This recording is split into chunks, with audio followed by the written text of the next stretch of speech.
They explained that once a mecha reached a certain level, it resembled a soul spirit quite a bit, and could even fuse with its master's soul spirit, as Reddy had done. A red rank mecha's abilities had been limitless, requiring a lot of effort to study and develop it. They advised Tang Wulin that if he wanted mecha to become his specialty, he would have to give up everything else, which had not been the road for him. Tang Wulin asked why, and the chef explained that he had been a forging genius and already a 5th rank forge master at a young age. Becoming a senior mecha master would require him to work as a mecha manufacturer, which would distract him from forging. It would be foolish to give up forging to recultivate mecha, as it had taken him 9 years to become a 5th rank forge master, and they had no idea how long it would take to retrain as a mecha master. Tang Wulin realized that the chef had been right and thought he couldn't just give up everything and start over. Learning how to manufacture mecha was the first step towards developing a high-quality mecha. Jen added that life was a trade-off and that Tang Wulin's path selection had to be objective since he had already accomplished much in forging. The continent had never lacked geniuses in its history, but most of them had lost their way. Concentration had been the only way to success. Tang Wulin understood and agreed.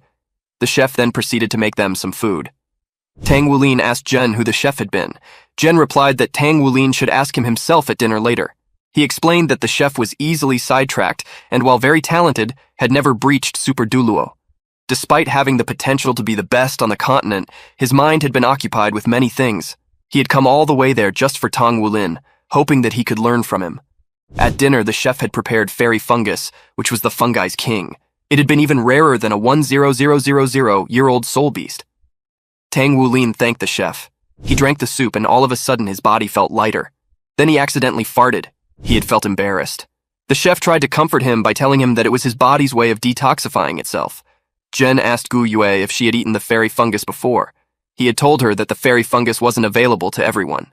Tang Wulin informed Jen that Gu Yue had been from the Spirit Transmission Tower, and she had been the disciple of Tianfeng Duoluo, the assistant tower master. Jen had been happy to hear that. They had finished their meal. Tang Wulin had thanked the chef for his hospitality. The chef had told him that he didn't need to thank him.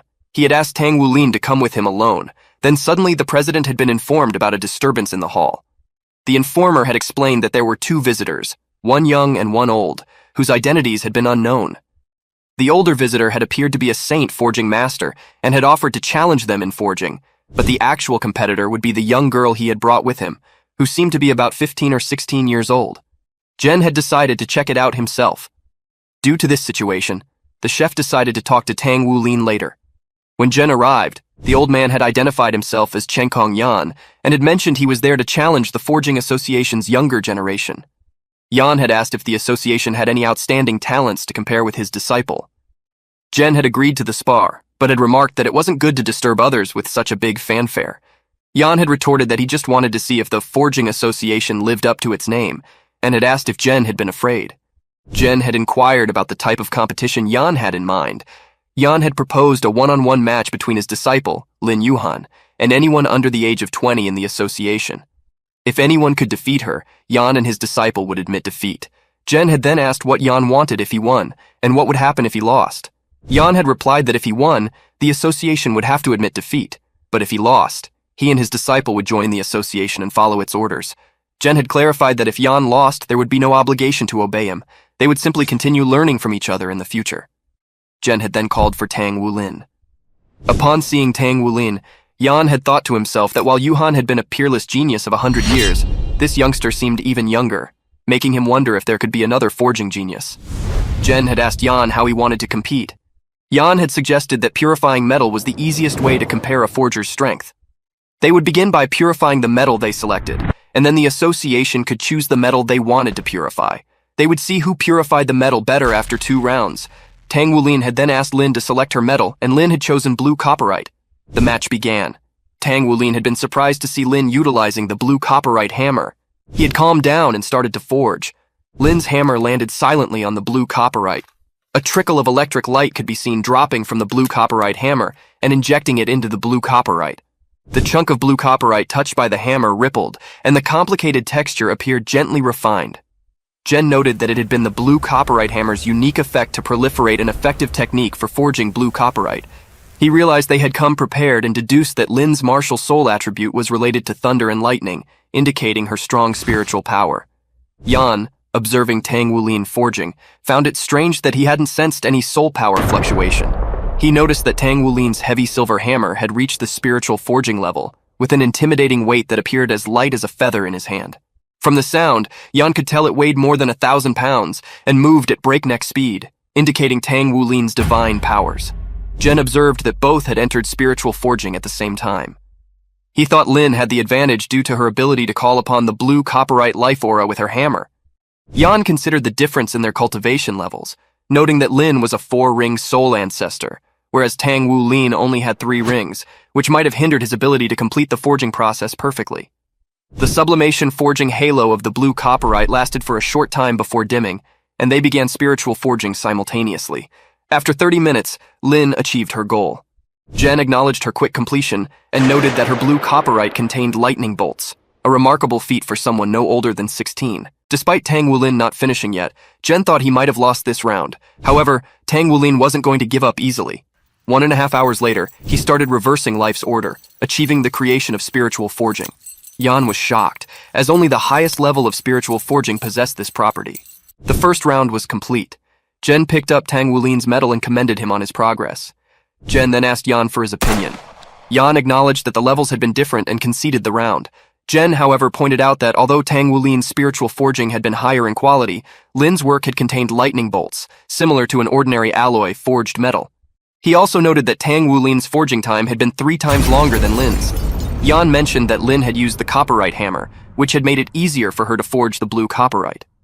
Jen suggested that both should pick the metal for the next round and let Tang Wulin decide what should be used. They agreed to take a break before moving on. Yan thought to himself that Jen's generosity had been truly commendable, as expected of a divine artisan. In the second round, Tang Wulin decided to use heavy silver. As the second round began, Lin wondered if he had chosen heavy silver because it was easy to forget. She thought to herself that she was familiar with it too, and doubted that he could have called for another spiritual forging creation. She was surprised when he immediately started forging without testing the metal first. Tang Wulin then began using the swinging cloak technique of the Tang sect, which shocked both Lin and Yan. Tang Wulin hammered out a dragon using spiritual forging, and Lin was taken aback. She realized that the moment Tang Wulin used spiritual forging, she was completely defeated. Yan admitted their loss. Jen remarked that it had been a very close victory, and acknowledged that without Tang Wulin, he couldn't have found another young talent to compete with her disciple. He invited them to join the Forging Association, but left it optional. Suddenly, a small dagger came from behind Yan and was about to hit Jen, but Gu Yue managed to save him by teleporting him. The chef caught the dagger and went after the person who threw it. Jen activated his battle armor and commanded everyone to freeze. He realized that without Gu Yue's teleportation, he would have been killed in one hit. The students in the forging area started demanding that Jen kill Yan and her disciples. Jen asked Yan if she had been a forge master from another continent. Tang Wulin thought about the fierce war raging between the 3 continents of the Duluo world, and considered that the rulers of the other continents would have most wished for his master's death. Lin insisted they hadn't been responsible, but the students didn't believe her. Jen calmed them and instructed Yan and Lin to follow him to a room. Inside the room, Yan asked if Jen had trusted them. Jen clarified that he hadn't trusted them, but had trusted the other forge masters. He asked why they had come and challenged them. Yan revealed that they were from the Star Luo continent, and she had been the vice president of the Forging Association there. She explained that due to advancements in soul technology, the Duluo continent had invited Star Luo's members for research purposes.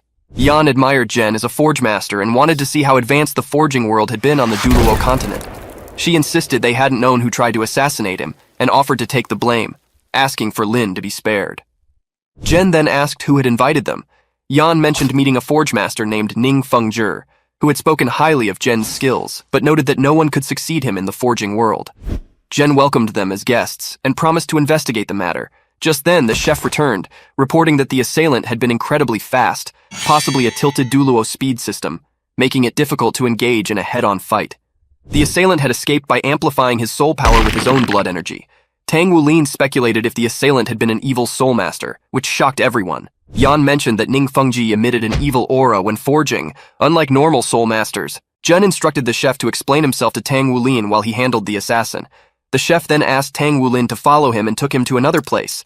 Tang Wulin inquired about the chef's name. The chef introduced himself as Mu Ye, asking to be called Mr. Ye. He then got straight to the point, expressing his hope that Tang Wulin could learn his skills and succeed him as the body sect leader in the future.